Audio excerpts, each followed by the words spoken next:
Isang SUV na may plakang 7 ang kabilang sa mga nasita dahil dumaan sa EDSA busway kahit bawal. Ibinigay naman ng driver ang lisensya niya sa mga tauhan ng Special Action and Intelligence Committee for Transportation pero habang tinitikitan, biglang umalis ang SUV. Hindi pa malinaw kung may kasama siya o kanino ang sasakyan. Number 7 po ang protocol plate ng mga senador na hindi kasama sa mga opisyal na pinapayagang gumamit ng busway.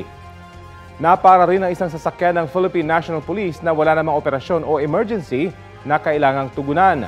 Natikitan din ang ilang pribadong sasakyan na may logo ng PNP. Depensa ng ilang driver, nagmamadali sila kaya dumaan sa busway. Pinayagan namang dumaan sa busway ang ilang sasakyan tulad ng ambulansya na may sakay na pasyente.